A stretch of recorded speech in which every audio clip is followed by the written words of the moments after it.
하나님 감사합니다. 오늘도 당신의 사랑하는 사람들을, 자녀들을 이렇게 함께 모아주시고 또 주님 말씀 안에서 함께 은혜 받고 주님의 뜻을 깨달을 수 있게 허락해 주심을 감사를 드립니다.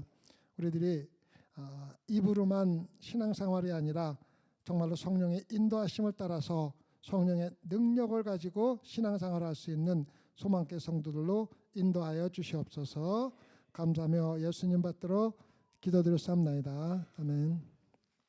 자, 우리가 지난주에 바벨론의 영이 지배하는 복음주의 교회에 대해서 조금 말씀을 드렸지 않습니까? 그 중에 첫 번째가 뭡니까? 교회들이 너무 즐거움을 찾아서 그 신앙생활 한다고 말씀을 드렸죠. 아까 목사님도 말씀하셨지만은 우리가 예배를 통해서 교회에서 받는 즐거움은 하나님께서 우리에게 주는 즐거움이야 되지, 우리가 조금 유명한 사람이 와서 설교하고 좀 유명한 사람이 와서 찬양하고 그런 거를 통해서 은혜 받는 거고 즐거움을 느끼는 것은 잘못된 걸라고 얘기를 했습니다. 그런데 요즘 교회들이 다 그렇게 흘러가고 있지 않습니까? 그래서 교회에서 즐거움을 추구하는 영이 복음교회를 점령하고 있음에도 불구하고 사람들은 그거를 잘 못 느끼는 거예요. 자기들은 그것이 잘하고 있다고 생각하는 거예요. 사람들을 다 복음을 전하려면 사람을 많이 불러들여야 되는데 그 사람을 불러들이기 위해서는 사람들이 좋아하는 걸 할 수밖에 없잖아요. 그렇죠? 또 그렇게 하다 보면은 교회가 세속화되고 가고 있는데도 불구하고 사람들은 그거를 모르고 신앙생활을 하는 거예요. 우리가 그게 참 굉장히 그 문제거든요. 그래서 지난주에는 그 즐거움을 추구하는 영에 대해서 얘기를 했고, 오늘은 영적인 무기력에 대해서 이야기를 좀 하겠습니다. 영적인 무기력을 뭐냐면은, 자 보세요. 교회가 누구의 능력으로 생겨졌습니까? 성령의 능력으로 시작이 됐잖아요. 그래서 성령의 능력으로 시작이 됐으면은 교회는 성령의 능력으로 계속해서 2000년이고 3000년이고 예수 그리스도가 다시 오실 때까지 운영이 돼야 되는데 요즘에 그렇지 못하고 아예 영적이라는 능력은 찾아볼 수도 없고 영에 대해서는 관심이 없는 그런 교회들, 복음주의 교회가 다 타락했어요. 여러분들 다른 교회 가서 한번 여쭤보세요. 영에 대해서 설교하고 영에 대해서 이야기하는 교회가 몇 개나 되는가 한번 얘기해 보세요. 거의 없어요. 왜 그렇다 그랬습니까? 목회자 자신이 영적인 것을 체험을 못했기 때문에 영적인 것에 대해서 얘기할 수가 없어요. 알아야지 얘기를 하지.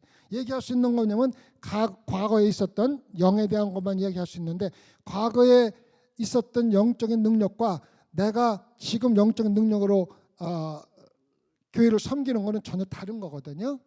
자, 오늘날 복음주의 교회는 영적으로 완전히 무력한 상태에 있으며 영이신 하나님께 예배를 드리면서도 영에 대해 무지하고 무관심한 성도들에게 성경 말씀은 영적으로 깨어난다고 경고하고 있습니다. 여러분, 하나님은 누구라 그랬어요? 하나님은 영이시니 우리가 신령과 진정으로 예배할지라는 다 알아. 하나님은 영이라는 건 성경에 나와 있기 때문에 다 알아. 근데 실질적으로 영으로 예배하는 게 뭔지, 영이 무엇인지 내가 실질적으로 영적으로 예배를 하고 있는지 전혀 관심이 없어요. 그냥 순서에 따라서 예배 드리면 끝이야. 사도 바울은 데살로니가 성도들에게 영적 무기력을 극복하기 위해서는 항상 영적으로 깨어 있어야 된다고 이야기를 하고 있습니다.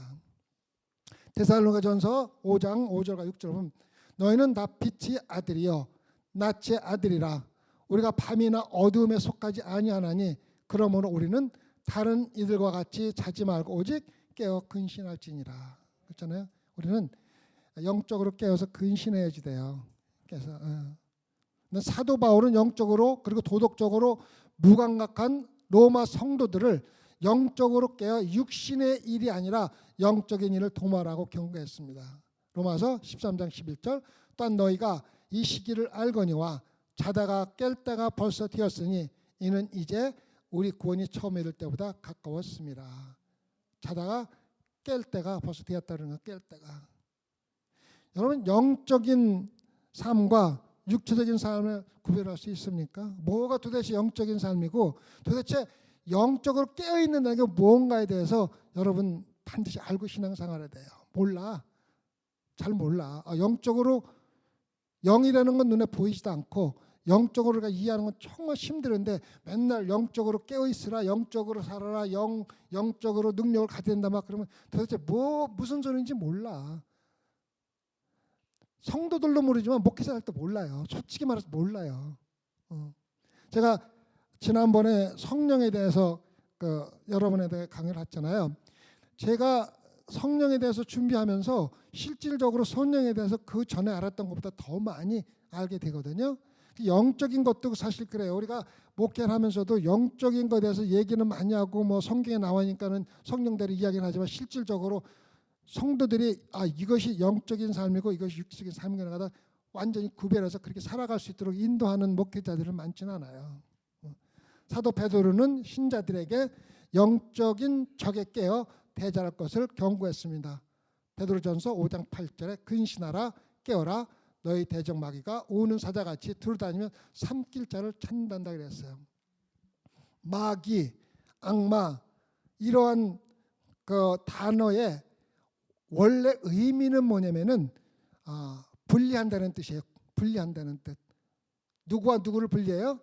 성도들과 하나님과를 분리시키는 게 바로 마귀고 사탄이고 악마예요. 그래서 근본적으로 그 마귀라는 단어의 근원의 의미는 분리시킨다는 뜻이에요. 그 성도와 하나님을 사명이 그거예요.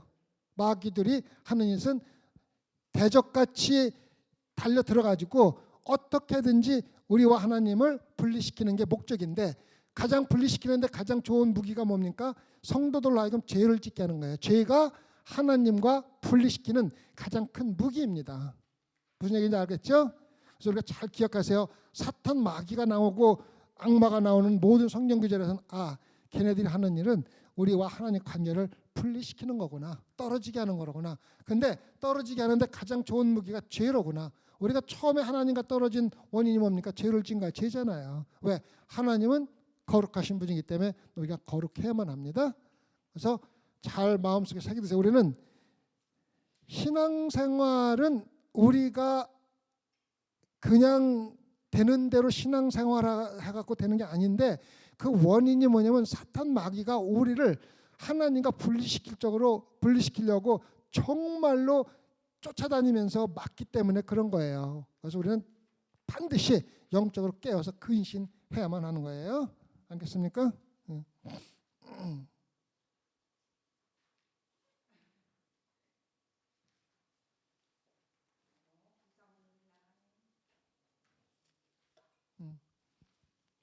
자, 영적인 무기력은 자신의 영적 성장과 활력에 대해 무관심한 상태입니다. 영적인 거에는 전혀 관심이 없는 거예요. 감정적인 거, 느낌이라든가 또 눈에 보이는 것은 관심이 많은데 영적인 거에 대해서는 별로 관심이 없이 신앙생활을 하는 거예요. 아까도 말씀드렸지만 하나님은 영이신데 하나님을 믿는다고 하면서 영적인 거에 전혀 무관심한 상태. 성장하고 싶은 생각도 없고 알고 싶은 것도 없고 아무것도 없는 거예요. 영적인 의무와 책임에 게으르거나 나태한 때로 신앙생활을 하는 겁니다. 그 문제가 뭡니까? 영적으로 무기력하게 사는 사람은 성령의 감동 감화에 무감각해서 영적인 삶에 대한 열정과 열심을 완전히 잃어버린 사람들입니다. 자, 성경이 누가 쓴 겁니까? 성령의 감동, 물론 사람이 있었지만 성령의 감동 감화로 쓰여진 거 아닙니까? 그런데 우리가 영적으로 무기력하고 영적으로 관심이 없으면은 성경 말씀을 들어도 우리가 깨닫지도 못할 뿐만 아니라 깨달아도 우리의 삶에 아무런 영향을 주지 못하는 거예요. 자, 우리 이선 집사님 신앙생활 열심히 몇십 년 했죠, 그죠? 꽤 오래 했죠, 그죠? 뭐 정확하게 모르지만 그 동안에 성경 말씀 엄청나게 많이 들었잖아요, 그죠? 엄청 뭐 설교도 듣고 읽기도 하고 옛날에는 우리 시편 전부 다 읽고 쓰기도 하고 문답도 하고 막 그랬잖아요. 근데 그렇게 많은 성경 말씀을 하면서 실질적으로 그 말씀이 이선 집사님의 삶을 완전히 바꿔주거나 영향을 준 말씀이 많이 없잖아요. 그죠? 물론 여기 계신 분들은 그러한 삶을 살으신 분들이 많고 말씀이 영향을 받아서 변화됐기 때문에 여기 앉아있긴 하지만은 실질적으로 우리가 말씀을 대하고 말씀을 읽고 듣고 설교를 듣는 모든 것에 비하면은 우리 삶이 바뀌고 또 영적으로 살아가는데 영향을 못 주는 경우가 참 많이 있는데 우리가 영적으로 무능력하기 때문에 그래요. 하나님 말씀에 영적으로 감동감화를 못 받는 거예요. 그래서 여러분들이 혹시라도 말씀을 읽거나 설교를 듣거나 설교가 좋고 나쁘고 떠나서 내 마음에 감동감화가 없고 내 삶에 아무런 변화가 없다면은 다른 사람을 생각하기 전에 내가 영적으로 무관심 상태에 있는 것은 아닌가, 영적으로 무기력한 상태에 있는 거 아닌가를 갖다가 한번 생각해 주셔야 돼요. 아시겠죠? 우리가 말씀은 뭐라 했어요? 살아있다 그랬잖아요. 살아있어서 우리의 골수까지도 쪼개는 능력이 있는데 실질적으로 말씀 듣고 성경 읽고 뭐 다 하면서도 뭐 내 삶에 아무런 변화도 없고 내 삶이 옛날하고 전혀 다른 게 없다 그러면은 영적으로 내가 무기력한 상태에 있는 겁니다. 우리가 알아야지 돼요. 근데 관심이 없기 때문에 내가 영적으로 무기력한 상태에 있든지 없든 관심이 없기 때문에 내가 영적인 능력이 갖고 있는지 없는지도 모르면서 그냥 신앙생활을 하는 거예요. 영적이 뭔지도 모르면서. 그래서 우리가 가장 조심해야 될 것은 영적인 능력인데 과거의 영적인 능력에 의존해서 할 때가 참 많아요. 그 무슨 얘기냐면은 성경에 하나님의 말씀에 대해서 나와 있고 또 성령의 능력이나 성령의 한 일이 뭐 사도행전이나 뭐 또 사복음서나 뭐 서신서에 잔뜩 기록이 돼 있어서 우리는 알아 지적으로 하나님은 영이시고 영적인 능력이 있고 우리의 선조들은 사도 바울로부터 시작해가지고 성령 운동이 일어날 때마다 그 사람들은 영적인 능력으로 신앙생활을 했다는 걸 알아. 그런데 내가 실질적으로 그 능력을 가지고 신앙생활하는 게 아니라 그러한 영적인 능력이 있었어. 그래서 성경은 영적인 능력으로 쓰여졌어. 또 사도 바울이 영적인 능력으로 이러한 일도 했어. 또 사도 베드로가 성령을 받고 나가서 복음을 두려움없이 전했어.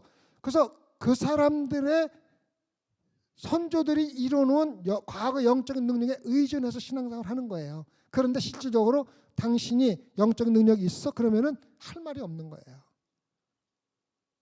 그래서 성경을 우리가 보고 기독교 역사를 보면은 많은 영적인 능력으로 큰 일도 하고 성령의 운동도 일어나고 교회도 성령의 역사로 일어나서 다 알고 있으면서 그 능력에 의존해서 살면서 실질적으로 나는 아무런 영적 능력을 갖지 못하고 신앙생활을 하는 사람으로 가득 채워져 있는 게 바로 복음주의 교회 상태라는 거예요. 믿음의 선조들은 뒤를 돌아보며 과거 영적인 능력에 의존하지 않았어요. 물론 뒤를 돌아가면서 과거에 있었던 영적인 능력을 깨닫고 이것이 하나님이 준 영적인 능력이구나 하는 것을 깨닫기 위해서는 뒤를 돌아다 봤지만은 실질적으로 과거에 일어났던 영적인 능력에 의존해서 신앙생활한 게 아니라 자신들이 영적인 능력을 직접 경험하며 신앙생활을 했다는 겁니다. 이건 복음주의에 그런 교회가 어디 있어요? 있어요, 없어요? 한번 솔직히 한번 따져보자고. 소망교회가 실질적으로 영적인 거라든가 성령에 대해서 나누기 시작한 게 얼마나 되냐는 거예요. 여러분들이 과거에 교회 다닐 적에 어떤 교회에서 영적인 거에 대해서 그렇게 강조하면서 영에 대해서 성령에 대해서 강조한 교회가 몇 개나 거의 없어요. 그죠? 근데 소망교회는 성령을 빼놓고 나서는 소망교회가 될 수도 없고 그러한 교회는 우리가 다닐 필요도 없어요. 왜? 과거의 능력에 의존해서 살면서 실질적으로 자기는 아무런 영적인 능력 경험하지 못한다면 그 교회입니까? 사회단체지. 그래서 우리는 반드시 과거에 있었던 영적인 능력, 성경에 나온 거, 또 기독교 역사에 나온 영적인 능력에 의존하지 않고 내가 직접 오늘 같은 영적인 능력을 경험하면서 신앙생활을 해야 합니다. 그러니까 능력이 있어야 돼요. 교회는 우리의 능력이 아니라 하나님의 능력이에요. 그래서 오늘날 교회 안에 너무 많은 사람들이 과거 영적인 능력에 의지하여 신앙생활을 하고 있습니다.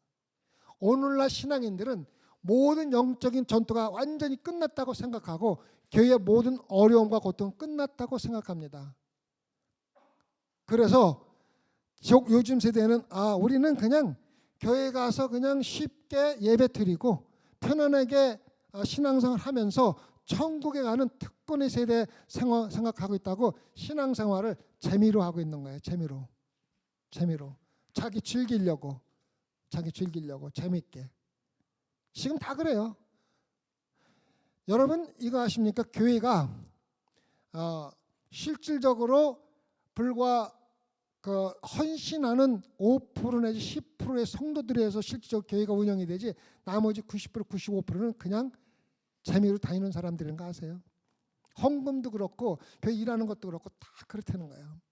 소망교회는 100% 성도들이 헌신해서 100% 성도들이 운영하는 교회가 돼야 돼요. 이거는 5% 해봐야 소망교회 그러면은 두세 명도 구원 못 받는 거야. 그래서 대부분의 교회들이 5% 10%가 다 하지만은 소망교회는 100% 성도들이 100% 교회를 함께 섬기는 교회가 반드시 돼야 돼요. 그래서 믿음의 조상들은 신앙생활을 재미로 하지 않았고 자신을 신앙을 지키기 위해서 항상 대가를 치렀다는 거예요. 어떤 방법으로 대가를 치렀다는 거예요. 신앙생활을 쉽게 생각하지 않았다고. 근데 요즘에 신앙생활 조금 어렵게 되면은요 교회 다 떠나요. 청소하는 거 방법은 아주 쉬워요. 교회에 신앙생활을 좀 어렵게 만들면은 떨어져 나갈 사람 쭉 떨어져 남는 사람이 신앙 지키는 사람이요. 지난주에도 얘기했잖아요. 중국에서 정부에서 지상교회를 마음대로 세워서 섬기라고 했더니 교회가 막 엄청나게 늘어나서 막 또 번영하다가 정부에서 이거 안 되겠거든 통제하니까는 순간적으로 다 타내고 옛날에 지하교회에 있던 사람들만 다시 지하교회에 들어가서 신앙생활 하는 거예요. 무슨 얘기인지 아시겠죠? 소망교회는 100% 내가 예수 그리스도를 위해서 어떠한 신앙의 대가라도 치르겠다는 각오를 가지고 신앙생활을 해야지 돼요. 그래서 요즘 대부분의 사람들은 교회 올 때 기대를 합니다. 무슨 기대냐면 내 교회 나가서 나한테 무슨 이득이 있다든가 또 재미가 있어야 나를 기쁘고 즐겁게 해주는 안일한 신앙생활 하다가 천국에 가기를 원하는 게 지금 신앙생활 하는 사람 모든 사람들의 기대가 그겁니다. 그렇잖아, 그죠? 그렇잖아요. 물론 교회 가서 재밌고 즐거워야 되는데 아까 목사님 말씀하셨듯이 누가 주는 기쁨과 즐거움입니까? 하나님께서 주는 기쁨과 즐거움이에요. 그래서 안식일은 성도들을 실질적으로 성도들을 위해서 있는 건 아니에요. 하나님을 위해서 있는 건데 우리가 하나님께 예배 드리기 위해서 결국은 예배는 누가 받는 거예요? 하나님이 받으시는 거예요. 우리가 즐기기 위해서 예배 드리는 거 아니거든요. 우리가 하나님을 예배 드릴 적에 하나님께서 우리에게 기쁨과 즐거움을 주는 기쁨이 영적인 기쁨과 즐거움이에요. 감정적인 게 아니라 영적인 거예요. 근데 앞에서 정말로 유명한 목사가 와서 설교도 막 그냥 멋지게 하고 감동적으로 하고 찬양대가 막 해가지고 오는 그 직접적으로 받는 기쁨과 즐거움은 뭡니까? 그 사람들이 우리에게 주는 기쁨과 즐거움이지 하나님께서 주는 기쁨과 즐거움이 아니기 때문에 영적인 것이 아니라 감정적인 거예요. 우리가 콘서트에 가면은 정말 저는 이해가 안 가요. 막 그냥 사람들이 와서 콘서트에 가면 말 그대로 미쳐. 그렇게 그 사람을 위해서 죽으라면 죽기까지 할 정도의 모습을 보면서 열정을 하는데 정말 놀랍도록 감정적인 그 의력이 크더라고요. 압사 깔려 죽으면서도 그 많은 사람들이 가서 같이 열광하는 거예요. 그렇잖아, 그죠? 근데 우리가 이걸 잘 생각해 줘야 돼요. 우리는 세상적인 그런 거, 또 설교 잘하고 찬양 멋지게 하고 뭐 이러한 것으로 열광하는 게 아니라 하나님께 열광해야지 돼요. 하나님께 정말 영적으로. 아까 목사님도 말씀하셨지만 요즘에는 손 들고 찬양하고 또 박수 치고 찬양하는 사람이 늘었다 그러는데, 그거는 누가 하라고 그래서가 아니라 내 손 하나하나의 그 움직임조차도 내가 주관하는 것이 아니라 하나님께서 나에게 기쁨을 주실 때 내가 영적으로 반응뿐만 아니라 영적인 반응이 내 육체적인 반응으로 나타나는 거예요. 그래서 누가 뭐 손을 들고 가라, 뭐 눈을 감고, 그게 아니라 그냥 그렇게 되는 거예요. 그게 바로 하나님께서 나에게 주는 기쁨이며 내가 하나님께 집중하는 그러한 모습을 보이는 거예요. 우리 신앙생활은요, 특권이라는 게 없어요. 내가 천국 가는 거지 앞에 있는 선조나 또 위에 있는 사람, 또 조상들, 또 성경에 있는 사도들이 한 거를 근거로 우리가 천국에 가는 건 아니에요. 아시겠죠? 근본적으로는 예수 그리스도 십자가에 돌아가심이지만은 근본적 그 다음에는 우리가 영적인 능력을 가지고 매일매일 신앙생활 해야만 됩니다. 빌립보서 2장 21절입니다. 자기 일을 구하고 예수 그리스도의 일을 구하지 아니하는 사람들이 바로 육체적으로 이득만 바라고 교회 다니는 사람이에요. 나의 이득을 위해서 하는 모든 것들은 육체적인 겁니다. 하나님을 위해서 하는 모든 것들은 영적인 겁니다. 그래서 여러분이 영적이라고 해서 뭐 환상을 보고 뭐 이러한 게 아니라 내가 하나님을 진심으로 사랑하는 마음으로 구하는 모든 것들은 영적인 거고, 내가 내 자신의 이득과 내 자신의 기쁨과 내 자신의 즐거움과 내 자신의 보이는 것을, 눈에 보이는 것을 추구하는 모든 일들은 육체적인 거, 육적인 겁니다. 아시겠죠? 다음에 조금 더 자세히 말씀을 드릴게요. 그러니까 안일한 신앙생활의 가장 위험한 것은 많은 사람들이 자신이 원하는 안일한 신앙생활에 익숙해지면 자신들의 기대와 조금이라도 다른 일이 생기면 쉽게 시험에 들고 좌절하게 된다는 것입니다. 목회를 하다 보면은 그게 참 많이 느껴져요. 신앙생활 하다가 자기 마음에 안 들면은 교회를 쉬는, 다시 말하면 예배를 무기로 협박하는 신앙생활이 가장 무서운 거예요. 예배를 무기로 하는 거, 무기로 삼고서 나를 편하게 안 해줘? 나를 기쁘게 안 해줘? 그럼 나 예배 안 나가? 그러면 몇 주 쉽니다. 그럼 또 목사들, 집사들 뭐 다들 가서 또 뭐 또 위로도 하고 사정도 하고 뭐 또 위로도 하고 뭐 이렇게 해가지고 또 좀 나와요. 그럼 또 그런 사람들은 보면 습관적이야. 또 몇 2, 3년 지나면은 또 다시 하고 또 다시 하고 또 다시 하고 아주 습관적이야. 제가 이런 말씀을 드리는 건 여기 계신 분들은 그런 분이 없기 때문에 제가 조금 자신 있게 말씀을 드리는 겁니다. 영적 게으름은 하나님과의 관계나 하나님의 일보다 세상적인 것을 선택하는 믿음과 가치에 안주하는 겁니다. 이선 집사님, 죄송합니다. 시험에 들지 마시고 하나님의 관계나 하나님의 일보다 집사님의 자신의 이득과 가치를 위해서 생각하고 일하고 행동하는 모든 것과 비율이 얼마 정도 되는 것 같아요?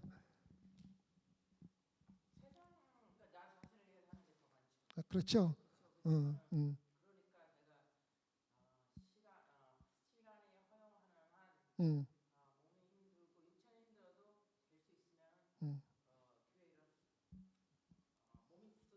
해야죠, 그죠? 근데 우리가 한 가지를 조심해야 될 것은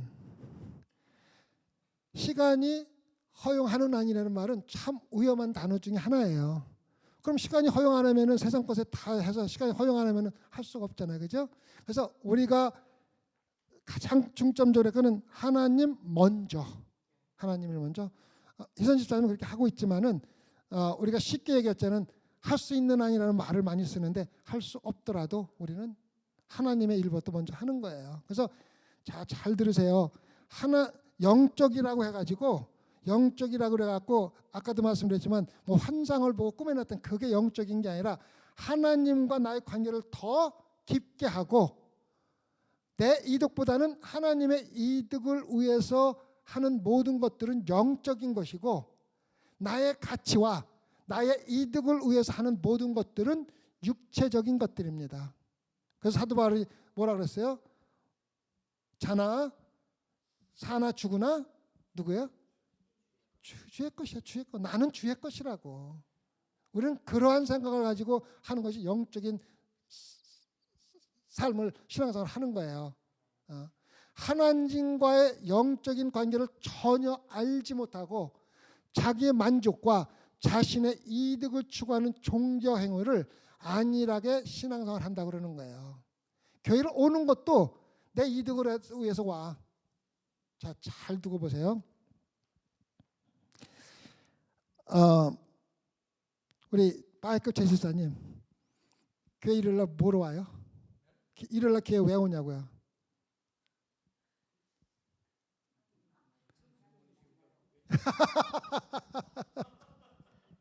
그럴 줄 알았어요. 대답하기 곤란하면은 그렇게 할 수밖에 없어요. 자, 우리가 솔직히 한번 자신 들여다보세요. 내가 교회 나오는 이유가 교회 가서 그래도 일주일 동안 살면서 힘들게 살아왔는데 위로도 받고 또 안식도 좀 느끼고 또 교회 가서 또 다시 한번 또 이렇게 영적으로 또 육체적으로 뭐 영적인 걸 잘 모르지만 하여튼 뭔가 좀 채워가지고 나가서 세상 나가서 또 일주일을 살겠다고 그렇게 해서 오는 사람들이 참 많아요. 그렇잖아요, 그죠? 대부분이 그렇게들 오잖아요. 그래서 교회 와서 내가 무언가 위로를 받고 또 뭔가를 갖다 채워 나가야만이 예배도 잘 받다고 드리고 모든 거 좋다고 얘기를 해요. 그렇잖아요, 그죠? 근데 그게 안 되면은 예를 들어서 우리 최 목사님이 설교를 죽을 썼다든가 또 뭐 찬양대가 또 뭐 막 또 멋대로 했다든가 뭐 이런 일이 있으면은 뭔가 찝찝하고 기분이 나빠서 갈 때가 참 많이 있어요. 그죠? 그렇잖아요, 그죠? 그거는 뭐냐면은 내가 만족 못했기 때문에 예배나 모든 교회에서 있었던 일들이 나로 하여금 별로 기분을 좋게 만들지 못하는 거잖아, 그죠? 근데 실질적으로 교회에 나오는 목적은 나가 아니라 누굽니까? 하나님, 예수 그리스도잖아요. 이거를 잊어버리면은요, 교회 나와서 집에 갈 적에 집에 가서 얘기하고 또 사람들과 만나 얘기하면 설교가 어떻네, 찬양이 어떻네, 누가 어쩌네, 뭐 이런 거에만 집중하게 되는 거예요. 이야기하는 것들이. 그래서 사람들이 그래서 뭘 합니까? 자, 가장 적은 부담을 가지고 가장 많은 이득과 만족을 느낄 수 있는 교회를 찾아다니다가 그런 교회를 찾으면은 이것이 내가 다니고 싶은 교회라고 안착하는 거예요. 그렇잖아요. 여러분들 그렇잖아요. 교회에서 다니다가 이 교회는 정말 부담 없이 다니고 가장 부담이 없고 가장 나에게 만족을 주는 필요를 다 채워주고 그래서 여기가 가장 좋은 교회라고 안착하는 교회가 참 많잖아요. 조심하세요. 그 안착하는 교회가 지옥으로 가는 지름길이 될 수가 있다고요. 조심해야 돼요. 안착하는 그 교회가 죽음으로 가는 길이 될 수가 있다. 그래서 교회들은 뭡니까? 알아. 성도들이 요구하는 걸 알아. 근데 그거를 채워주려고 온갖 노력을 하는 거예요. 지난주에 얘기했잖아요. 찬양대도 성도들이 원하는 찬양대로 해주고 주일학교도 뭐 성경 말씀을 떠나서 뭐 하여튼 아이들이 와서 재미있게 하고 가서 그게 또 가고 싶다고 얘기할 정도로 재미있게 하고 뭐 심지어는 뭐 목사님 말 맞다나 커피나 뭐 도넛도 먹으면서 예배 드릴 수 있게 하고 뭐 소비자를 만족시키기 위해서 무한한 노력을 하는 게 요즘의 교회의 모습이잖아요. 그렇잖아요, 그렇죠? 그러니까 성경이나 하나님은 둘째치고 오는 사람들이 아까 지난주에 얘기했듯이 다음 주에 다시 교회를 나오게 만들 수 있는 조건을 찾아서 모든 것을 집중하는 것이 교회의 모습이잖아요. 그렇게 하면은 늘어나는 게 뭡니까? 성도가 늘어나요. 성도가 아니라 교회 숫자가 많이 늘어나요. 그런데 교회는 따라서 함께 세속화되어 가고 있다는 거예요. 빌립보서 2장 12절입니다. 항상 복종하여 두렵고 떨림으로 너희 구원을 이루라. 자, 우리가 이 말씀을 보면서 대부분의 사람들이 복종하여 두렵고 떨림으로 너희 구원을 이루라는 말에 집중을 합니다. 근데 뭐가 더 가장 중요해요? 항상 교회를 나오나 주중에 교회에 있든가 어디에 있든가 관계없이 항상이라는 말이 굉장히 중요한 단어, 빼놓을 수 없는 단어예요.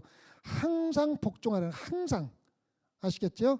그래서 우리의 구원은 저절로 이루어지는 게 아니라 편안한 교회 가서 예배 드리는 걸로 이루어지는 게 아니라 두려움과 떨림으로 우리 구원을 이루는 거예요. 아시겠죠? 참 중요한 거예요. 너무 편하게 신앙생활 하지 마세요. 우리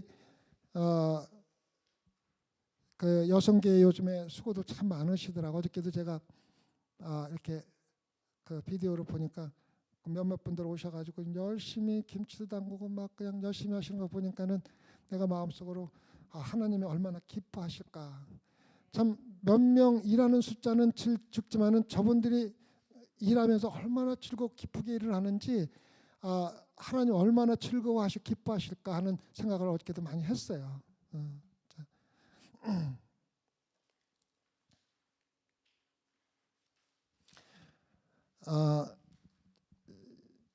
지난주에는 우리 거룩하신 교황님을 제가 좀 못되게 했는데 오늘은 신학자들을 좀 못되게 해야 되겠어요. 신학자들을. 지금 제가 직접 경험한 거.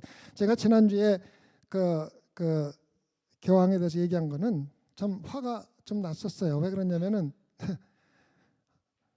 지금까지 그래도 카톨릭이 뭐 사입이니 뭐니 들어도 가장 그래도 끝까지 지주를 지키던 게 뭐냐면은 동성애와 낙태에 대해서 적극적으로 반대해서 지금까지 그래도 그거 하나는 유지를 해왔는데 교황이 누구예요?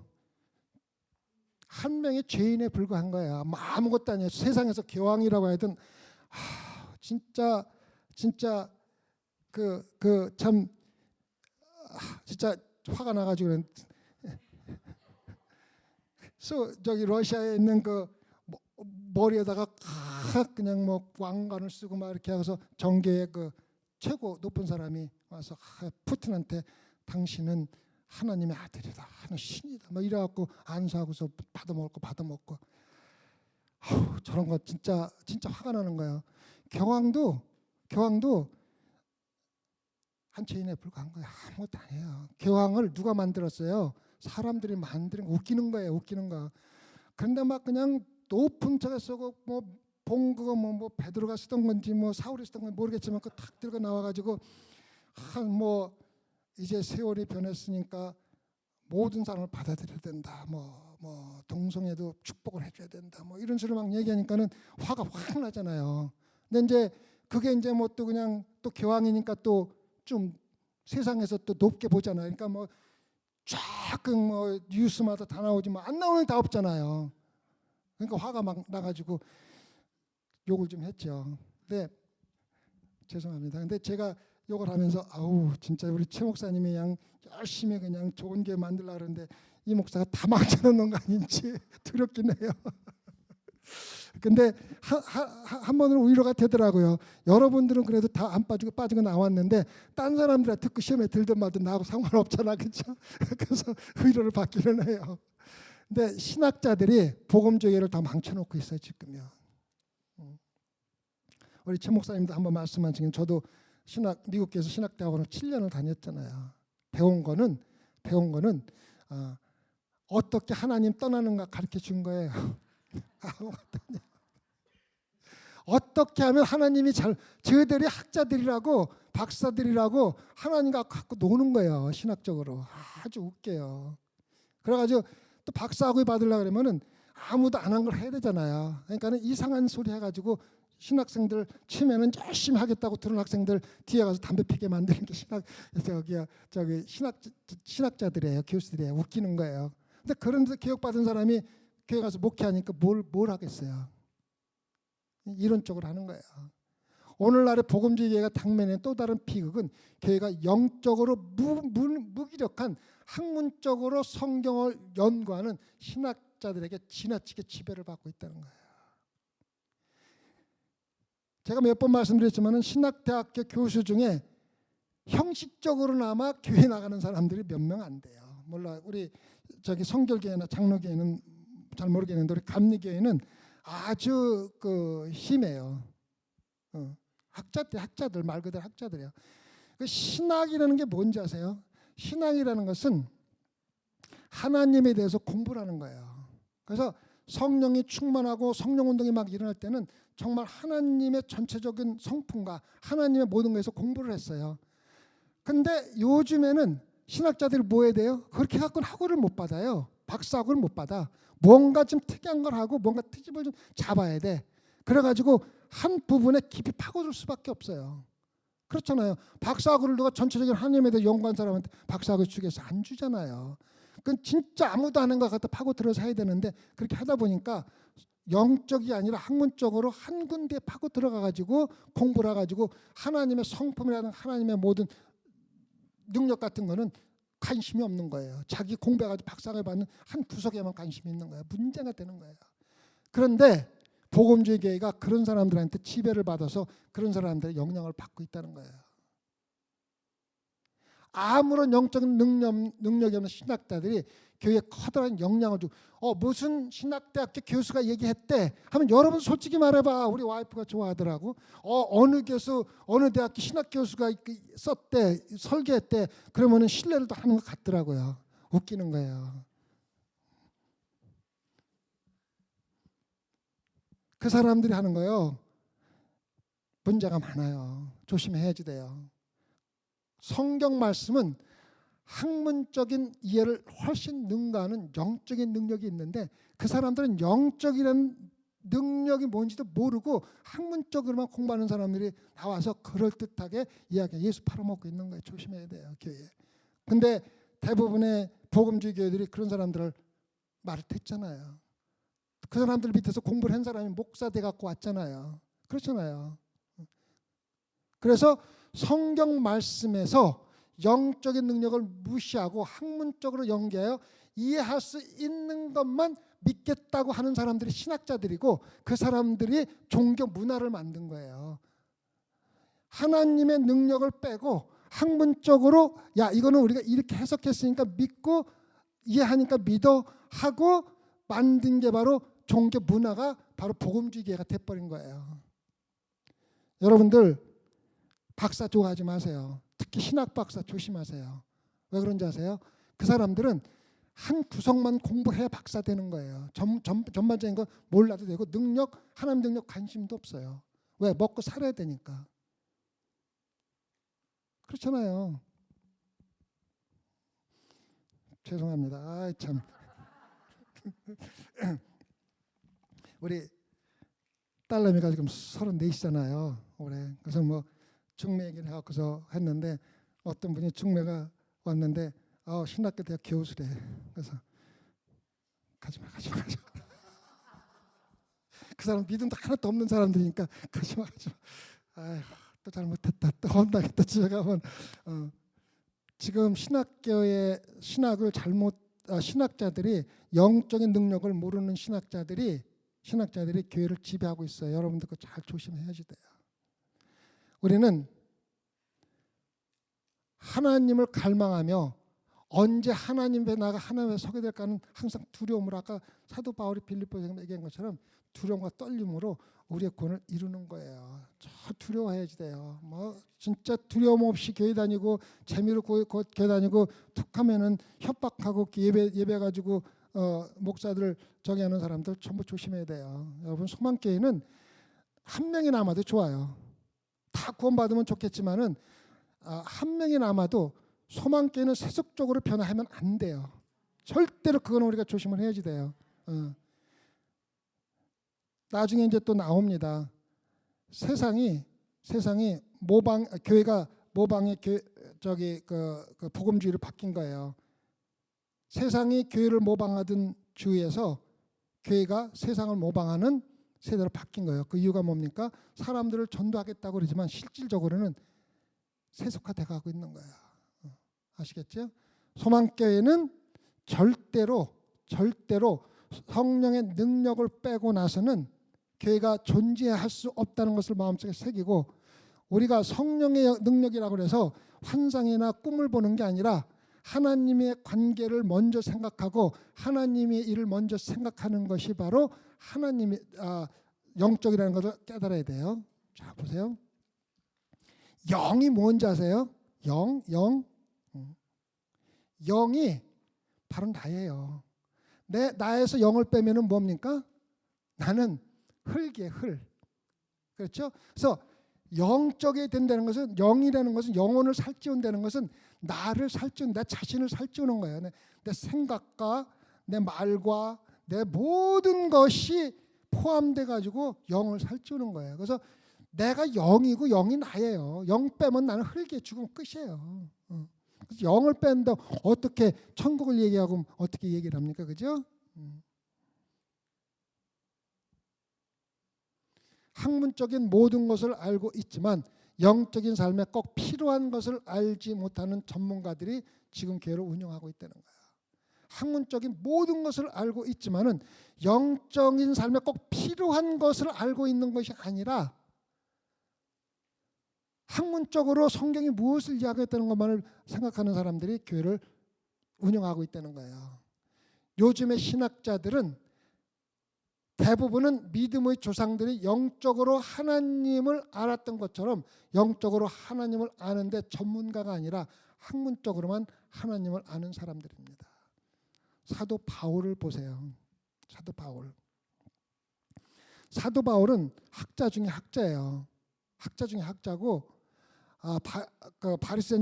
바리새인이고 정말로 가말리엘 자손에서 진짜로 최고급의 학문을 받은 사람인데 그 사람이 신앙생활 한 거를 보면은 얼마나 천해 보여요. 그죠? 정말 천해 보이잖아요. 그냥 예수 그리스도만 쫓아다니고 예수 그리스도만 생각한 거예요. 그렇잖아요. 그죠? 우리가 그렇게 해야 돼요. 죽으나 사나 그냥 예수 그리스도만 바라보고 뭐 잘난 척할 것도 없고 뭐 학문적으로 생각할 것도 없고 무조건 아주 천하고 천한 신앙생활 사도 바울처럼 해야지 되는 거예요. 이게 신앙생활이지 무슨 고귀한 척, 잘난 척, 무슨 뭐 거룩한 척. 아이고 머리에다가 금왕관태 갖고 뭐 진짜 뭐 뭡니까 그 머리에 그 쓴 거 그 여러분 가끔 TV에서 보죠. 아휴 참. 그렇게 한다고 그 사람의 위험이 나타납니까? 그러니까 하나님께 헌신하겠다고 장가 안 들고서 자기 성적인 욕망을 누구한테 풉니까? 어린애들 어비유스 해가지고 고수가 얼마나 많이 나왔어요. 많이 됐죠, 그죠? 아이 그런 거 원하면은 장가 들고 여자하고 살지 왜 장가도 안 들고 하나님께 헌신한다고 해가지고 애맨 어린아이들 그런 애들 갖고 평생 고생하게 만들어 수백 명이 수천 명이 죽을 때까지 그거 생각하면서 살아가는 거예요. 얼마나 많은지 몰라요. 왜 그 짓 하고 있어요, 그죠? 장가 들면 되지. 지난번에도 말씀드렸지만은 불란성 어디에 수도원 있잖아요. 옛날에 수도원들 전부 다 하나님께 헌신한 수녀들과 신부들만 와서 살았잖아요. 근데 나중에 몇백 년, 300년 지나가지고 그 뒤에 있는 그 무덤에서 캐보니까 어린 나이에 영아의 시체가 300가구 이상 나왔다는 거 아니에요. 그 미친놈들이지, 미친년들이지. 장가 들고 시집 가고 싶으면 가면 되지. 왜 헌신한다 와갖고 그렇게 애매한 생명을 갖다 그렇게 해요. 웃기는 거 아니에요, 그죠? 다 형식적인 신앙생활이라고. 종교로 만들어가지고 자기들 거룩한 척 하는 거예요. 거룩한 척 겉으로 보기에는. 요즘 전문가들은 성령의 능력을 부인하면서 율법의 문자가 지배하고 통제하도록 허용함으로써 교회를 틀어박힌 종교로 만들고 있는 거예요. 하나님의 은혜보다는 자기들이 배우고 공부한 모든 것을 다시 통제하려고 하는. 교회에서 모든 사람을 기쁘게 하려고 하다가 결국 진실을 파괴하게 되는 것이 요즘 복음주의 교회의 모습들입니다. 소망교회는 절대로 사람을 기쁘게 하려고 하지 말아야 돼요. 나중에 단 한 명이 남더라도 진심으로 하나님을 경배하고 경외하는 사람들이 예배 드리는 교회가 소망교회가 돼야지 돼요.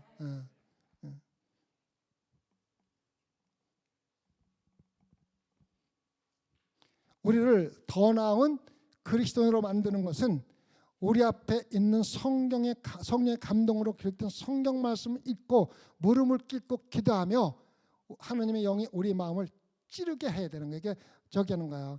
여러분이 뭐 원본 성경 말씀을 원본으로 읽었다고 뭐 더 많이 깨달을 것 같아요? 학자들 뭐냐? 그렇지 않아요. 물론 우리가 원본으로 성경을 좀 더 이해는 할 수 있겠지만 그것이 중요한 게 아니라는 거예요. 여러분이 성경을 100%다 해석을 했다고 하고 이해했다고 해가지고 그게 중요한 것 같지만 물론 성경을 많이 이해하면 이해할수록 좋겠지만은 그것보다 앞서서 내가 이미 알고 있는 하나님 말씀에 무릎 꿇고 기도하면서 하나님의 영이 성령이 내 마음을 찔러서 나를 변화시킬 수 있는 능력을 먼저 받아야 되는 거예요. 많은 사람들이 저한테 그래요. 아, 목사님, 내가 하나님 뜻만 내가 분명히 알 수 있다 그러면은 내가 진짜 하나님 뜻에서 헌신을 다 하겠는데 하나님 뜻을 어떻게 알 수가 없다는 거예요. 정말 그래요? 정말 그래요? 그래서 지금 알고 있는 하나님 말씀, 하나님 뜻도 이행하지 않으면서 무슨 소리를 하시냐고.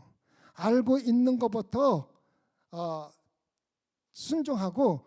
순종하면은 더 다른 것을 알게 하지만은 알고 있는 것도 순종하면서 아무것도 모르고 있는 것처럼 하나님도 아무것도 모르고 있는 것처럼 그건 다시 말하면 뭐냐면 꿈에 나타나서 야, 이 목사 이거 해 저거 해 이렇게 하면 하겠다는 건데 그게 웃기는 거 아니겠어요? 그지? 지금 알고 있는 것도 안 하면서 성경 말씀에 성경에서 우리한테 우리가 알고 실행해야 될 거 다 가르쳐 줬잖아요. 그 성경은 완벽한 하나님의 뜻이에요. 더 이상 찾을 것도 없고 아까 목사님도 말씀은 더하거나 뺄 필요도 없어요. 그렇게 만족한 거예요. 다 끝난 거예요. 하나님의 말씀이 우리의 마음에 감동 감화를 줄 때 우리의 마음이 찔리게 되고 우리는 전능하신 하나님 앞에서 완전히 항복하게 되며 세상으로 나아가 구주 예수 그리스도의 영광스러운 복음을 선포하는 겁니다. 뭘 교회 문을 나가면서 뭐 찬양이 어땠니 목사 설교 어땠니 뭔 소리를 하고 있는 거예요. 아이고 그냥 우리 마음은 그냥 말씀 하나만 들어도 찔려야 돼. 저는 죄인입니다. 저는 죽을 죄를 죄인이다라고 입에서 그렇게 나와야 돼요. 그래가지고 전능하신 하나님 앞에서 완전히 항복해야 돼서 하나님 앞에서 불평해요. 하나님 누군지 아세요? 아까 목사님 말했지만 하나님이 누군지 알면은 항복하지 않을 수가 없어요. 천지전능하신 분이기 때문에 우리가 감히 할 수가 없는 거야. 그래서 우리가 할 수 있는 건 내가 오늘 가면서 누구한테 복음을 전하지, 누구에게 이 영광스러운 하나님 말씀을 전하지 이 생각을 하고 교회를 나가야지 돼요. 여러분은 다 그렇게 하죠, 그죠? 확실하죠, 그죠? 예. 성경 말씀에서 성령의 능력을 제거한 어떤 해석도 학문적인 해석에 불과하며 성경 말씀을 아무런 능력이 없는 종교로 전락시키는 겁니다. 그렇잖아요. 성경에서 성령의 능력을 빼면은 소설책하고 다른 게 하나도 없어요. 똑같아요. 뭐 좀 세상적인 속에서 감동적인 조금 수준이 높은 소설책이 될 수도 있겠지만은 소설책은 소설책이에요. 성경에는 성경 말씀에는 능력이 있기 때문에 성경 말씀이 되는 거지. 그거 빼고 나면은 하나 종교로 전락하는 거야. 하나님의 능력이 없는데 뭐 그 종교지 하나 다른 종교가 다르게 하나도 없죠, 그죠? 그래서 교회는 무조건 하나님의 능력이 나타나야 되고 우리는 과거에 성령의 역사로 교회를 이루고 성령 운동이 일어나서 많은 일이 있었지만 그건 다 그 사람들 거야. 내 거 아니야. 알고 성령이 이런 것에서 깨닫는 건 좋지만 내가 지금 그 능력을 갖지 않고 있으면은 우리 신앙생활은 헛되고 잘못하고 있는 거야. 그죠? 성만교회는 전부 다 하나님이 인도하는 능력 안에서 정말로 기쁘고 즐겁게 일하고 섬기고 복음 전하고 하는 교회가 반드시 돼야 됩니다. 어려운 게 아니에요. 영을 이해하는 게 어려운 게 아니라 하나님과 관계를 아까도 얘기했지만 하나님과 관계를 높이 하는 데 필요하고 하나님의 일을 하는 건 전부 다 영적인 거라고 그랬잖아요. 그죠? 아까도 말씀했지만 어저께도 와서 열심히 일하신 분들은 다 영적인 사람들이에요. 하나님의 영이 인도 안 하면은 와서 일하고도 불평이 생기고 또 많은 이유로 또 교회를 해칠 수가 있는 건데 정말 기쁜 마음을 주고 서로 일하고 서로 사랑하고 가는 것들은 정말 아름다운 거예요. 많은 사람이 필요 없어요. 우리가 열심히 일해서 다 전도하는 건 필요하지만은 구태여 사람 많이 해서 같이 일하면서 싸우고 서로 욕하고 끝나고 나서 서로 그럴 필요가 없어, 그죠? 초대교회에서는 모두가 예수 그리스도의 지체로서 복음 사역팀의 일원이었습니다. 한 사람도 지체로서 쓸모없는 사람이 없었어요. 그래서 모든 사람은 세상으로 나가서 예수 그리스도의 영광스러운 구속의 기쁜 소식을 전파한 거예요. 자연스럽게 전파한 거예요. 그래서 교회는 함께 일하는 모든 그리스도인 다 모든 그리스도를 위해서 마치 우리의 몸이 자연적으로 움직이듯이 참 신기하잖아요. 내가 앞으로 발을 들이면 팔이 뒤로 가잖아요. 자연적이 이렇게 하면 좀 어색하잖아요. 자연적으로 움직이듯이 자연적으로 교회는 움직여야 돼요. 누가 뭐 해라 말아 할 것도 없이 그다음에 매우 효율적으로 운영되었으며 그들 각자는 자신의 속한 곳을 알고 있어 정확하게 내가 다리면 다리, 팔이면 팔인 걸 알고 있어서 자신의 자세 맡은 일을 충실히 감당했던 거예요. 불평 없어요. 얼마나 좋아요. 야고보서에 보면은 마귀가 정말로 훌륭한 신학자라는 것을 설명을 해주고 있어요. 마귀만큼 하나님에 대해서 영적으로 더 많이 알고 있는 사람은 아무도 없어요. 그런데 그렇게 훌륭한 신학자가 하나님 앞에서는 떨면서 믿었지만은 실질적으로 하나님의 날에 참여할 수가 없었어요. 왜? 하나님을 예배하기를 거부했기 때문인 거예요. 신학자들 성경 많이 읽고 공부 많이 했다고 해서 그 사람들이 구원받는 게 아니라는 것을 마귀가 우리에게 증명해 주고 있는 거예요. 그러니까 가능하면은 제가 학문적인 신학에 너무 지배받는 복음주의 교회의 문제점을 제가 말씀을 드리는 겁니다. 성령으로 지배받는 대신에 복음주의 교회가 사람들의 지배를 받는 거예요. 목사님도 몇 번 말씀하셨죠. 목회자 오면은 내년에 몇 명 몇 프로 증가하고 예산이 얼마 올라가고 다 계획 짜서 보내면서 하라고 얘기를 하잖아요. 그죠? 그게 뭐예요? 사람이 지배한다는 거거든요. 영적으로 무기력한 상태를 만드는 바벨론의 영이 오늘날의 교회를 침입했음을 보는 것은 어렵지 않습니다. 아까도 말씀해 즐거움을 추구하는 사람들이 모인 교회가 지금 뭐 보기가 쉽잖아요. 그죠? 다 그거잖아요. 그죠? 하지만 대부분의 사람들은 영적으로 무기력한 상태를 깨닫지 못하면서 다니는 거예요. 몰라요. 영이 뭔지 실질적으로 영적으로 능력이 있는 건지 없는 건지 아예 관심도 없고 모르면서 그냥 교회 다니는 거예요. 그래서 복음주의 교회들이 자기들의 문제점을 보지 못하는 것은 그리스도의 앞으로의 모든 그리스도 세대의 전체 위험을 빠뜨리는 겁니다. 그래서 제가 문제 해결을 말씀드리기 전에 문제점을 지금 제시를 하고 있는 것이 뭐냐면 소망교회는 먼저 문제가 뭔지를 보고 깨달아야지 돼요. 정확하게 보고 깨닫고 나서 문제점을 해결할 수 있는 방법을 찾아야 됩니다. 바벨론의 영을 가진 어떤 사람들이 부지중에 아무도 모르게 몰래 교회에 들어와 기독교 종교의 지도력으로 굉장히 훌륭한 장로, 훌륭한 집사, 훌륭한 목사로 교회에 싹 들어와 가지고 교회를 성령이 아닌 자기의 능력으로 지배할 때 교회는 타락하게 돼 있습니다. 무슨 얘기인지 아시겠죠? 만약에 최진 목사님이 영적으로 아무런 관심도 없고 능력이 없이 소망께 들어와서 목회자로서 목회를 하게 되면 우리도 모르게 소망교회는 자동적으로 타락하게 돼 있어요. 세상적으로 바뀔 수밖에 없어요. 무슨 얘기인지 아시겠죠? 아까도 최진 목사님도 설교 시간에 말씀하시면 일요일날 왔는데 다음 주부터 와서 설교하고 저 교회 목회하라고 그랬다고 그러는데 그는 제가 찾고 있는 목회자의 목회상은 어디 가서 훌륭한 목회를 했다든가 몇 년 경력이 있다든가 무슨 뭐 전교회 몇십 명을 더 키웠다 관심이 없어요. 대화를 나누고 이 사람이 영적인 사람이 아닌지 깨달으면은 그거는 끝이에요. 더 이상 물어볼 것도 없고 따질 것도 없어요. 그게 목회자를 청빙하는 첫 번째 목적이 돼요. 근데 요즘 교회들이 영적인 것보다는 그 사람 명성, 경력, 학위 뭐 이런 걸 많이 보잖아요. 그 당연하잖아요. 그죠? 근데 거기에는 정말로 깊은 그 함정이 있다는 걸 깨달아야 돼요. 오늘날 교회는 사람이 조정하도록 설계되어 있지만은 오순절 교회를 탄생시킨 성령이 각 세대에서 자신의 일을 할 수 있도록 우리는 성령의 지배를 받아야 합니다. 요즘 성령이 지배하는 교회를 본 적이 있어요, 여러분들? 아니, 솔직히 한번 생각해 보자고요. 많지 않아요. 다 사람이 지배해요. 사람이 지배해요.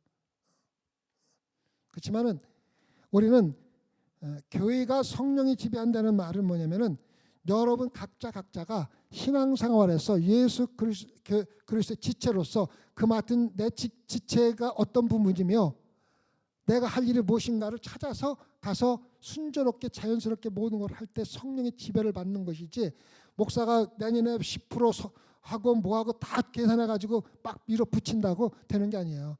물론 밀어붙여서 하면은 교회 숫자가 늘어나고 예산도 커지고 더 선교도 할 수 있겠지만은 그것이 교회 목적은 절대 아니라는 거예요. 아시겠죠? 그러니까 교회는 하나님의 지체로 성령이 각 사람의 지체를 지배할 적에 그 성령의 지배에 따라서 자기 맡은 자리를 자연스럽게 해나가는 것이 바로 교회가 성령의 지배를 받는 겁니다. 목회자는 목회자의 자리에서 성령의 지배를 받아야 되고, 여성계 회장님은 여성계 회장님의 자리에서 성령의 지배를 받아서 사명을 감당하는 거고, 성가대장님은 성가대장님의 자리에서 성령의 지배를 받아서 성가대장의 사역을 하는 겁니다. 그럴 적에 교회는 성령이 지배하는 교회가 되는 거지 사람이 해서 되는 게 아니라는 걸 우리가 깨달아야만 됩니다. 성령의 지배를 받는 교회는 오늘날 교회들은 상황이 얼마나 심각한지 깨닫고 위험에 직면해 있는데 우리는 그걸 모르고 신앙생활을 한다는 거예요. 우리 교회들이 그만큼 세속적이고 위험에 처해 있다는 것을 깨닫지 못하고 그냥 형식적으로 그냥 교회 나가고 그저 열심히 하고 막 이런 걸로 다 그냥 나타난다는 거야. 그래서 성령의 능력과 나타나심으로 이 모든 인위적인 분열과 교파주의가 발전시킨 무력한 종교적인 의계절을 완전히 무너뜨려야 됩니다. 제가 아까도 얘기했지만은 소련에 있는 그 정교파의 그 교황이라 그래요. 뭐라 그래? 정교파는 최고 높은 사람은 뭐라고 불러요? 하여튼 그 사람이 모자 막 그냥 굉장히 높은 곳에 와서 막 그 푸틴 전쟁이 일어나고 났는데 와서 축복 기도해 준다 그러고 뭐 하나님의 뭐 뜻이라고 막 그 짓거리고서 또 대통령이 주는 뭐 이렇게 뭐 같은 거 받아가고 진짜 그런 위계질서를 완전히 무너뜨려야 돼요. 뭐가 필요해요? 그 직분이 있기 때문에 교회가 타락하는 거예요. 종파에서 그 감리교에서 그 제일 높은 사람이 감독이 되기 위해서는요 몇백만 불, 엄청난 돈을 써야 된대요. 근데 감독이라는 직분이 없으면은 그런 위계 그 직선적인 감독이라는 그 직분이 없으면은 그러한 타락이 될 수가 없잖아요. 장로계도 마찬가지일 거예요. 아마 장로계에서 제일 높은 사람 되려고 그러면은 엄청나게 돈 쓰고 정치를 해야 될 거야 아마. 우리 저기 그 형님 두 분이 그 장로인데 뭐 투표 때 그런 때는 장로들이 투표하는 모양이더라고. 뭐 떨어지는 것도 있고 뭐 오라 그러고 뭐 술도 사주고 술은 아니고 밥도 사주고 하는 것 같더라고요. 근데 그게 왜 그러냐면은 종교가 위계 질서를 해가지고 쭉 해갖고 뭐 교황, 카디널스 쭉 해가지고 쳤으니까는 일종의 진급이야. 진급. 출세하려고 그래. 출세하려고. 누가 무슨 뭐 교황 밑에서 뭐 하게 되냐면 한국 신문에 크게 나고 그 사람들 얘기하면은요 또 한국에 또 막 미친 사람들은 또 열광하고 그 사람들 말하는 거 따라가고 그래요. 아주 웃기는 사이예요. 그러나 다 예수 그리스도의 발 아래 엎드리는 죄인에 불과한 거예요. 무슨 뭐 교황이 무슨 뭐 별거예요. 죄인이지, 그죠? 그러나 직분의 위계 질서는 우리가 가지고 있어야 돼. 직분이라는 건 목회자가 맡은 목회자의 직분과 여선교회장 무슨 뭐 성가대장 직분에 대한 위계 질서를 우리가 가지고서 함께 순종하면서 나가야 되는 겁니다. 오순절날 탄생한 기독교로 돌아가서 주 예수 그리스도께서 보내신 성령의 능력으로 굳게 서야만 합니다. 갈라디아서 5장 1절에 그리스도께서 우리로 자유케 하려고 자유를 주셨으니 그러므로 굳게 서서 다시는 종의 멍에를 매지 말라. 우리는 예수 그리스도가 죄에서 자유함을 갖고 우리는 굳게 서 있어야만 합니다. 자, 시편 137장. 지난번에 제가 그 22페이지를 해가지고 시간 가는 줄 모르고 집에 유튜브를 보니까 1시간 반을 했더라고요. 우리 최집사님 속으로 얼마나 원망하셨을까 생각하니까 좀 미안하기도 하고, 그래서 제가 16장으로 줄였는데 그래도 시간이 꽤 걸리네요. 그렇네요. 시편 137장 1절 1편에서 2편인가요? 내가 지금 저 잘못한 것 같은데, 우리가 바벨론의 여러 강변 거기 앉아서 시온을 기억하며 울었도다. 그 중에 버드나무에 우리가 우리의 수금을 걸었나니 이는 우리를 사로잡은 자가 거기서 우리에게 노래를 청하며 우리를 황폐케 한 자가 기쁨을 청하고 자기들 외어 시온 노래 중 하나를 노래하라 함이로다. 우리가 이방에 있어서 어찌 여호와의 노래를 부를꼬. 이스라엘 백성들이 바빌론에 망하고 바빌론에 잡혀가서 그쪽에서 하나님으로부터 멀어져 있는 상황에서 이스라엘 백성들이 하나님을 찬양할 수가 없는 거예요. 하나님으로부터 멀어져 있는 상황에서 시나산에서 하나님을 만나고 십계명을 받고 있는 모세는 산 아래에 있는 하나님의 백성들이 영적으로 안일하게 되어 하나님부터 멀어지고 있다는 것을 깨닫지 못했습니다. 자, 바벨론으로 잡혀간 이스라엘 백성들이 하나님에서 멀어지고 안일한 영적인 관계 속에서 하나님께 찬양조차도 할 수 없었던 모습들과, 자, 모세가 시내산에 올라가서 십계명을 받는데 생각했던 것보다 오래 걸려요. 그럼 맨날 모세가 하나님을 만나서 이스라엘 백성들을 인도하던 모세가 사라지니까 하나님이 나타나지 않는 거예요. 그러니까 영적으로 안일하게 된 거예요. 영적으로 안일한 건 뭐냐면 하나님으로부터 영적으로 멀어져 있는 거예요.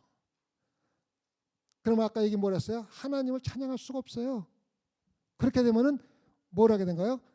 하나님을 대체할 우상을 추구하게 되는 거예요. 하나님의 임재 안에 사로잡힌 모세는 하나님 외에 다른 생각이 없었어요. 산 아래에 있는 백성들은 영적인 무기력 가운데 하나님을 대체할 다른 어떠한 것을 찾고 있었던 거예요. 왜? 하나님으로부터 멀어져서 영적으로 안일해졌기 때문에. 영적인 안일함이나 영적인 무기력은 하나님을 대체할 다른 어떤 것을 추구하도록 우리를 인도한다는 것을 알아야 돼요. 여러분이 신앙생활을 안일하게 하는 것은 여러분이 하나님을 떠나서 또 다른 무언가를 찾도록 인도할 수밖에 없다는 거예요. 근데 가장 큰 문제는 우리가 어떠한 하나님을 대체할 어떤 걸 찾으면서도 그것이 우상이라고 생각하고 전혀 안 한다는 거예요. 미신 믿는 사람이 그 우상 믿는다고 얘기하고 믿는 사람 있어요? 없어요. 미신 믿는 사람이 자기가 믿는 신이 가장 훌륭하고 유일한 신이라고 생각하잖아, 그죠? 다른 종교들 다 보면은 다 그렇잖아요. 내가 미신 믿고 있어 하면서 믿는 사람 봤어요? 내가 우상 믿고 싶으면 믿는 사람 봤어요? 기독교도 똑같아요. 자기도 모르게 우상을 믿고 있으면서도 자기가 우상을 믿고 있는 걸 모르는 거예요. 그 우상이 뭔지를 제가 다음 주에 또 말씀을 드릴 거예요. 우리가 지금 복음주의에서 우상이라고 따르고 있는 것이 자기들이 우상을 따르고 있다는 걸 모르고 따르고 있는 것이 많다는 거예요. 그 중에 한 가지가 뭔지 압니까? 여러분이 교회에서 즐거움을 추구하는 것은요, 나를 우상으로 생각하고서 우상을 숨기는 것, 숭배하는 것 똑같은 건데 그것은 우상으로 생각을 안 하고 믿기 때문에 문제가 되는 거예요.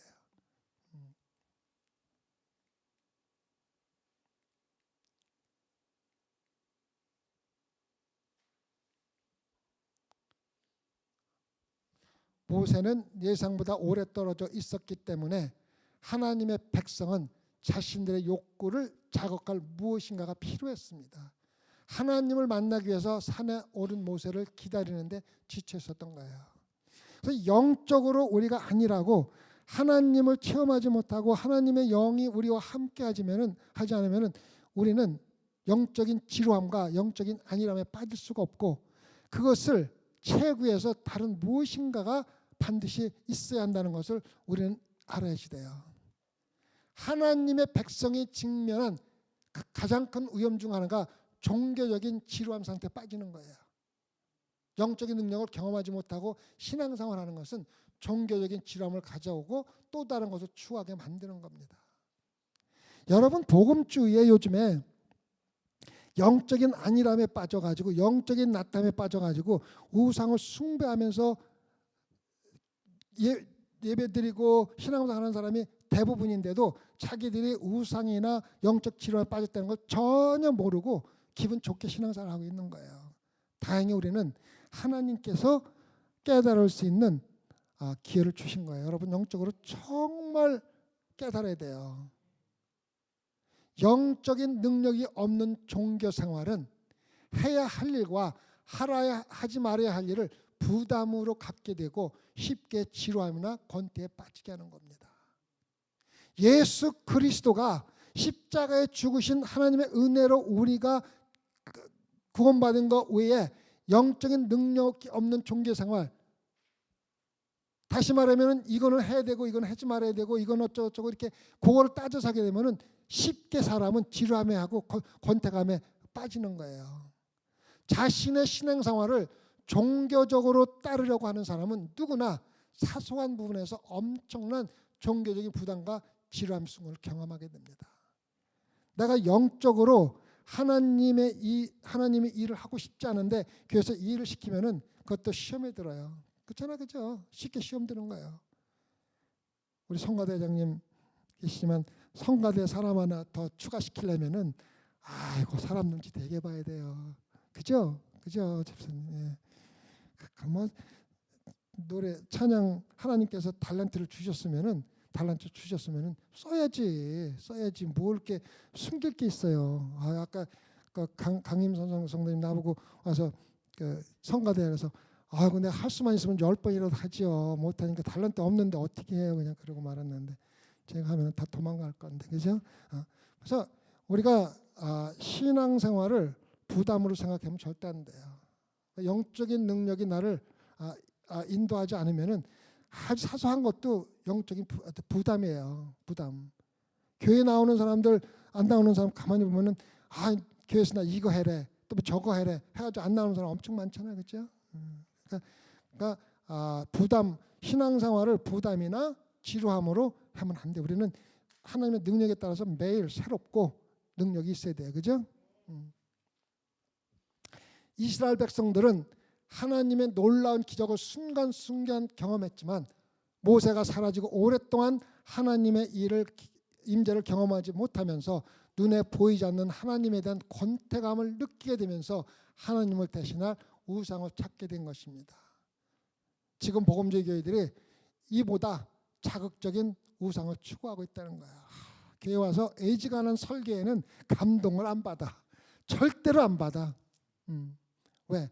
더 자극적인 것을 원해. 근데 문제가 뭔가 보세요. 그런 사람들 특징이 뭐죠? 자, 그래서 모세가 내려와서 막 화를 냈잖아, 그죠? 아론한테. 그러니까 아론이 뭐라 그래요? 아론이 가로되 내 주여 노하지 마소서. 이 백성의 악함을 당신이 아나이다. 그들이 내게 말하기를 우리를 인도할 신을 만들라. 이 모세 곧 우리를 애굽 땅에서 인도하는 사람은 어찌 되었는지 알 수 없노라 하기에 내가 그들에게 이르기를 금이 있는 자는 빼어내라 한즉 그들이 그것을 내게로 가져왔기로 내가 불에 던졌더니 송아지가 따라 나왔습니다. 그래서 그렇잖아요.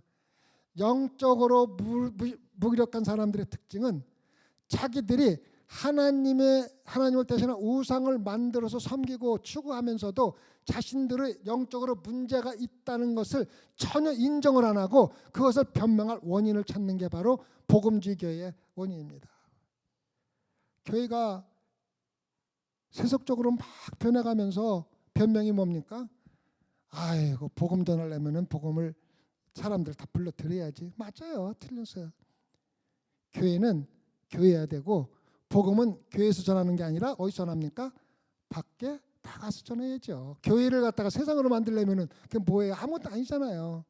또 교황이 말한 것도 그래요. 세대가 변했다는 거예요. 그래서 동성애자가 많이 늘어났으니까는 다 와라. 예수님이 다 오라 그랬지 않냐는 거야.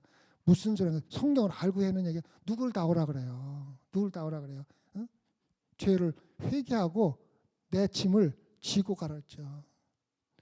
회개도 안 하고 자기들은 동성애가 합당한 거고 하나님께 주신 은혜라는데 그런 사람 다 와서 다 믿자고 그러면서 성경적이라고 생각하는 교황이 어떻게 훌륭한 교황입니까? 잘못된 거죠.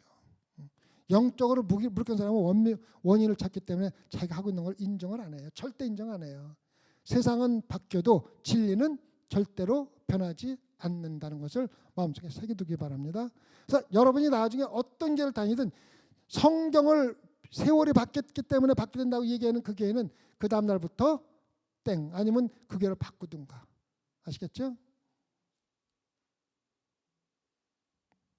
바벨론의 영이 지배하는 교회는 하나님의 임재를 경험하지 못하고 하나님을 대체할 좀 더 자극적인 종교적인 우상, 자신들이 만든 우상의 교회를 지배하도록 허용하고 있는 거예요. 자극적이어야 돼요. 아주 자극적이어야 돼요. 그래서 사람들이 눈물 쫙쫙 흘려야 되고 막 소리 지르고 해야 돼요. 성령이 우리를 감동감화시켜서 손을 들고 찬양하는 것과 앞에 있는 사람들의 자극적인 찬양과 이런 거에서 손 들고 막 같이 저기 콘서트에 가서 막 미치듯이 막 이렇게 하는 사람들과 다른 거예요. 이러한 우상들이 오늘날 복음주의 교회를 너무나 지배하고 있기 때문에 진정한 기독교가 숨쉬기도 힘든 상황을 우리가 보내고 있는데 그걸 몰라요. 몰라요. 영적으로 깨어있지 않은 교회들은 겸허하게 침투한 우상이 자신들을 지배하고 있는지조차도 모르고 신앙생활하는 거예요. 여러분들 다른 교회 가서 한번 물어보세요. 어떤 교인들을 보고 당신도 우상 숭배하고 있습니다라고 얘기하고서 저같이 얘기하면요 거기서 기퉁식이 맞아요. 진짜 그래요? 그 사람들은 자기들이 정말 열심히 최선을 다해서 신앙생활하고 있는데 뭐 나보고 우상을 숭배한데 나를 뭐 사이비로 생각해? 큰일 나죠. 그죠? 사이비는 드러나게 사이비도 있지만은 드러나지 않게 사이비들이 엄청 많아요. 지금 복음주의가 섬기는 우상들은 세상을 따르는 모방의 우상입니다. 다시 말하면은 아까도 얘기했지만은 교회가 세상이 교회를 따라하는 게 아니라 교회가 세상을 따라하는 우상입니다. 그 우상이에요. 즐거움과 만족을 추구하는 종교적인 엔터테인먼트의 우상입니다. 그다음에 유명인이나 인기인 그리고 명성이 우상화되어 있습니다. 한국에서는 지금은 어떤지 몰라. 옛날에는 한국에서는 목사도 외국에서 박사하고 안 받으면 큰 교회에 갈 수가 없었대잖아. 영적인 건 관계없어요. 이 우상들이 복음주의 교회에 침투해서 지배하고 있는데 우리가 이것을 어떻게 깨달을 수가 있고 어떻게 해결할지를 우리가 다음 주부터 그 종교적인 오락의 모방의 우상부터 한번 우리가 하나씩 공부해 나가겠습니다. 질문이 있습니까? 없으면은 우리 기도하고 마칠까요? 하나님 아버지, 우리가 모르고 있는 사이에 많은 우상들이 교회에 침투하여 복음주의 교회를 타락시키고 있지만 영적으로 무기력한 사람들은 그런 위험을 보지도 못하고 깨닫지도 못하고 마치 자기들이 가장 하나님을 잘 섬기고 잘 믿고 있다고 생각하고 신앙생활을 하고 있습니다. 하나님 아버지, 소망교회 성도들만은 절대로 영적으로 무기력하여 하나님이 누구인지 성령이 무엇을 하고 있는지 전혀 모르면서 습관적으로 신앙생활하는 사람 한 명도 없도록 축복하여 주시옵소서. 감사하며 예수님 받들어 기도드렸사옵나이다.